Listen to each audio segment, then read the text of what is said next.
آئیے میں آپ کو چند باتیں بتاتا ہوں۔ قرآن مجید فرقان حمید میں اللہ تبارک و تعالیٰ کا پیارا کلام ہمیں میری اور آپ کی کریشن کا مقصد بتا رہا۔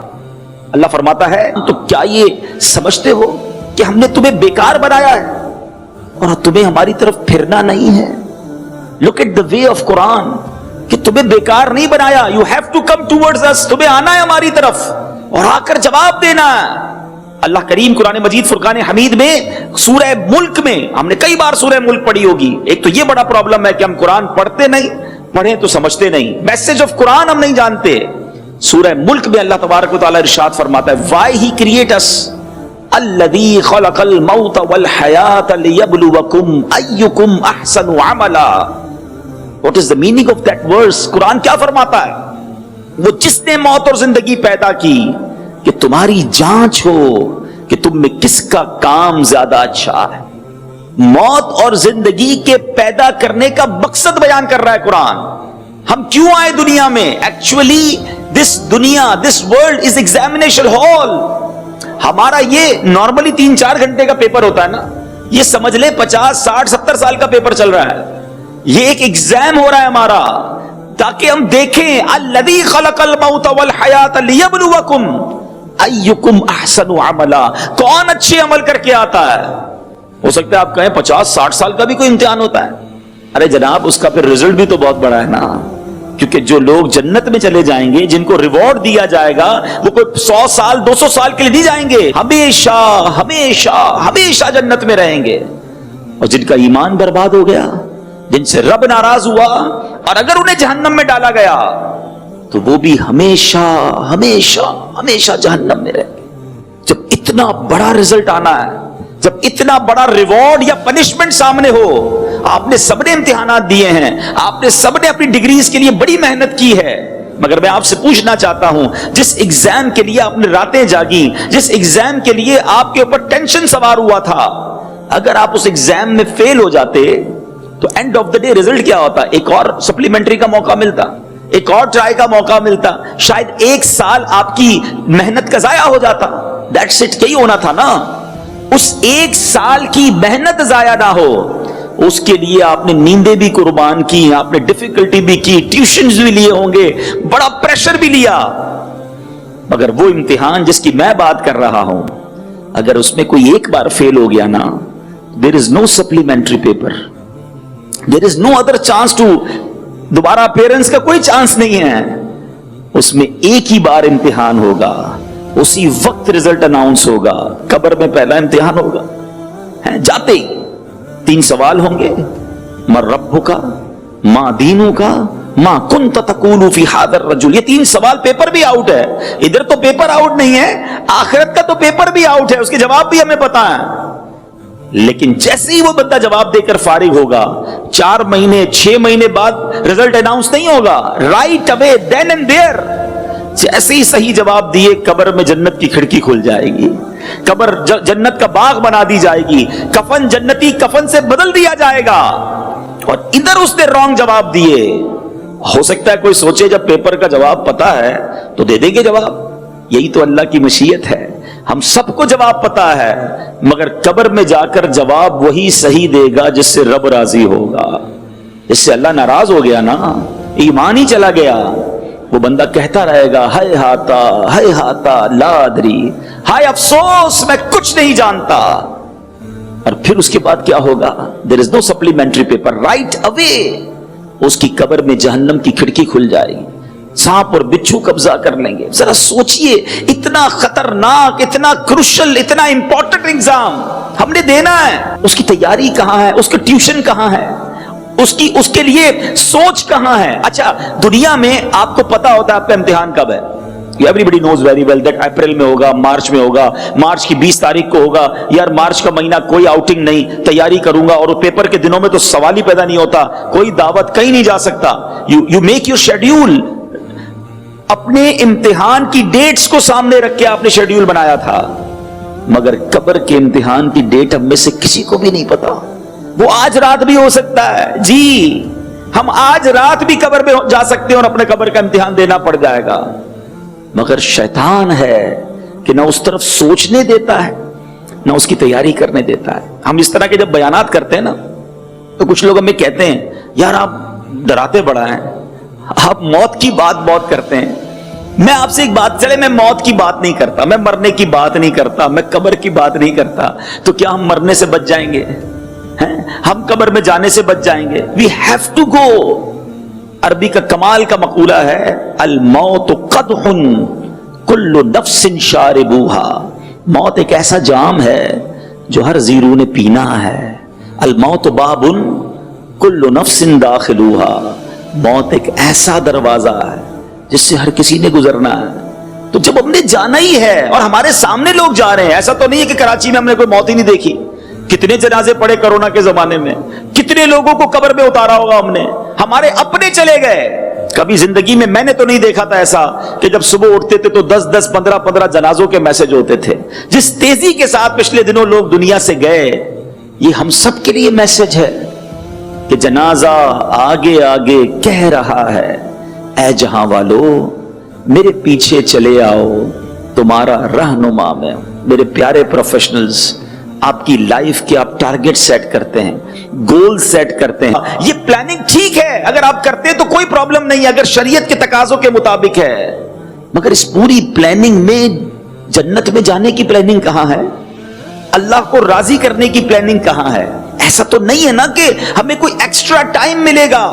نہیں, اسی دوران اچانک سانسیں بند ہوں گی اور میں اور آپ دنیا سے چلے جائیں گے.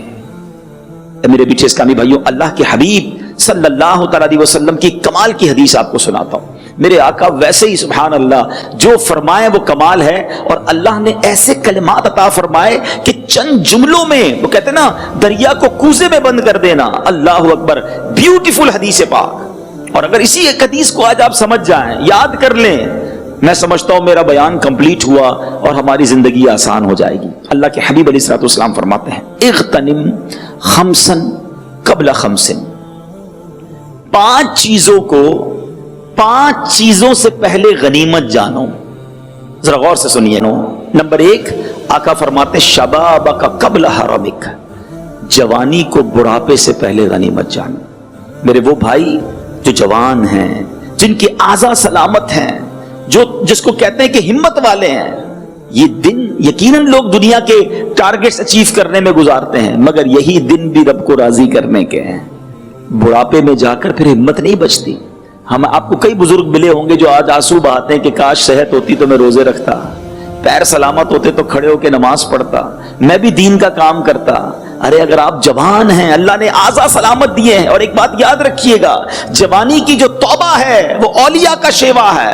اللہ کو بڑا پسند ہے وہ نوجوان جو جوانی کے اندر عبادت کرتا ہے. ایک حدیث پاک اور ہے جس کا مضمون ہے کہ رب کریم قیامت کے دن جن خوش نصیبوں کو اپنے عرش کا سایہ نصیب کرے گا, ان خوش نصیبوں میں وہ نوجوان بھی شامل ہے جس کی جوانی عبادت میں گزرتی ہے.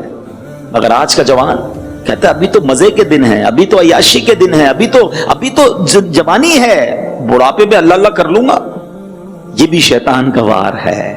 کیا you have guarantee to become old؟ آپ کے پاس کوئی ایسی گارنٹی ہے کہ آپ بوڑھے ہوں گے؟ کیا جوان نہیں مرتے؟ 16 سال 17 سال 20 سال 22 سال روز خبریں پڑھ رہے ہیں کہ فلاں کا ایکسیڈنٹ ہو گیا, فلاں کے ساتھ یہ ہو گیا. ہم کبھی بھی چلے جائیں گے.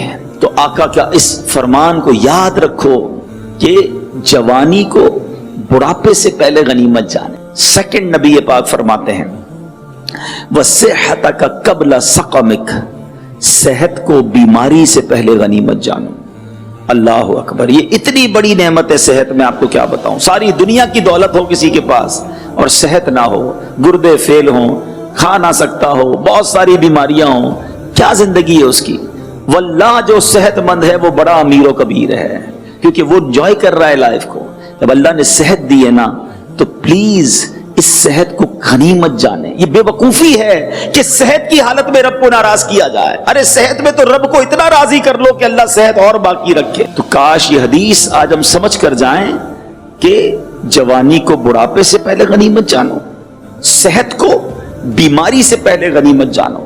تیسرا پارٹ آف دا حدیث, آقا فرماتے ہیں کہ مالداری کو تنگ دستی سے پہلے غنیمت جانو. اگر اللہ نے مال دیا ہے نا تو اب فقیر ہونے میں دیر نہیں لگتی. اللہ تعالیٰ جب چاہے یہ نعمت واپس لے لیتا ہے. وَتُعِزُّ مَن تَشَاءُ وَتُذِلُّ مَن تَشَاءُ. ہم نے بڑے بڑے کروڑوں پتی کو کنگال ہوتے دیکھا ہے. کرونا کے زمانے میں اس سے پہلے جو پرابلمز آئے, لوگ زکات دینے والے تھے زکات لینے والے بن جاتے ہیں. کبھی بھی یہ پہیا چلتا ہے پتہ نہیں چلتا. تو اے میرے میٹھے اسلامی بھائیوں, حدیث پاک کا یہ جز یاد رکھیے گا کہ وَغِنَاكَ قَبْلَ فَقْرِكَ, کہ اپنی غنا کو, اپنی مالداری کو فقیری سے پہلے غنیمت جانو. اب فورتھ پارٹ کی طرف چلتے ہیں. اللہ کے حبیب فرماتے ہیں وَفَرَاغَكَ قَبْلَ شُغْلِكَ. آقا فرماتے ہیں کہ اپنی فراغت کو, مشغولیت سے پہلے غنیمت جانو. آج فارغ ہے نا, وقت میں جگہ ہے تو کچھ کر لو. بعض لوگ ملتے ہیں کہتے ہیں یار ایک زمانے میں بڑا فارغ رہتا تھا, کوئی کام نہیں تھا, کاش اس وقت قرآن پورا سیکھ لیتا, تفسیر قرآن پڑھ لیتا, میں درس نظامی بھی کر سکتا تھا, اتنا ٹائم تھا, مگر وہ کھیل کود میں گزار دیا. آج فیملی کی مصروفیات, آج اور دیگر مصروفیات اتنی ہو گئی کہ اب وقت نہیں مل رہا. تو جس کے پاس جتنا ٹائم ہے اس فراغت کو غنیمت جانو, اس سے پہلے کہ مشغول ہو جاؤ اور پھر افسوس کرنا پڑے کہ وہ وقت میں نے ضائع کیوں کیا. آپ کو پتہ ہے قیامت کے دن روایتوں کا مضمون ہے, جو نیک ہوں گے نا وہ بھی پچھتائیں گے. آقا علیہ الصلوۃ والسلام فرماتے ہیں گناہ گار بھی پچھتائیں گے. صحابہ نے عرض کی حضور گناہ گار کا پچھتانا تو سمجھ آتا ہے کہ اس نے اتنے سارے گناہ کیے ہیں, نیک آدمی کیوں پچھتائے گا؟ فرمایا نیک اس لیے پچھتائے گا کہ اس کو وہ وقت یاد آئے گا کہ جو وقت اس نے فضول گزارا. وہ لمحات بھی اگر میں عبادت کر لیتا, ان لمحوں میں بھی میں ذکر اللہ کر لیتا اور کچھ اللہ کو راضی کرنے والا کام کر لیتا تو اس کا ریوارڈ مجھے بھی مل جاتا. کیونکہ اب وہ انعامات دیکھ رہا ہوگا نا, وہ وہاں موجود ملنے والی نیکیاں دیکھ رہا ہوگا, پھر اسے خیال آئے گا کہ کاش وہ فضول وقت جو میں نے گزارا تھا وہ بھی میں اللہ کی عبادت میں گزارتا تو مجھے اس کا بھی اجر مل جاتا. اگلی جو حدیث کا پارٹ ہے, آقا فرماتے ہیں وَحَيَاتَكَ قَبْلَ مَوْتِكَ, اپنی زندگی کو اپنی موت سے پہلے غنیمت جانو. واللہ یہ حدیث, ایک حدیث اور اس کے یہ 5 پارٹس جو ہیں, اگر یہ دل میں بیٹھ جائے نا تو زندگی بہترین ہو سکتی ہے. مرنا ہم سب نے ہے مگر ابھی ہم زندہ ہیں. ذرا مل کے کہیے سبحان اللہ, اب کہیے الحمدللہ, اب کہیے اللہ اکبر. آپ کو پتا ہے کہ یہ چند سیکنڈز میں آپ نے کیا کر لیا؟ اللہ اکبر, اللہ اکبر. کاش یہ بات سمجھ آ جائے کہ ان سانسوں سے, ان لمحوں سے ہم کیا کچھ حاصل کر سکتے ہیں. نبی پاک علیہ الصلوۃ والسلام نے حضرت ابو ہریرہ رضی اللہ تعالیٰ کو دیکھا کہ وہ پودا لگا رہے تھے. آقا علیہ الصلوۃ والسلام نے فرمایا کیا کر رہے ہو؟ عرض کی حضور درخت لگا رہا ہوں. نبی پاک علیہ الصلوۃ والسلام نے فرمایا میں بہترین درخت لگانے کا طریقہ بتا دوں, اور پھر خود فرمایا سبحان اللہ, الحمدللہ, لا الہ الا اللہ, واللہ اکبر پڑھنے سے ہر کلمے کے عوض یعنی بدلے جنت میں درخت لگ جاتا ہے. یہ ہے وقت کا استعمال. قرآن مجید فرقان حمید کی ایک آخری آیت سناتا ہوں اور پھر اپنی گفتگو کو ختم کرتا ہوں. خدا کی قسم یہ آیت پیغام دے رہی ہے, دل کے دروازے پر کاش نقش ہو جائے. ہم کہتے ہیں یار وہ سکسیسفل ہے, وہ سکسیسفل ہے, وہ کامیاب ہے, یار فلاں جو تھا نا اس نے اپنی پروفیشنل لائف ایسی گزاری کہ کمال کے گریڈ پہ پہنچ گیا. نہیں جناب, میں بتاتا ہوں کامیاب کون ہے, اور میں کون ہوں بتانے والا؟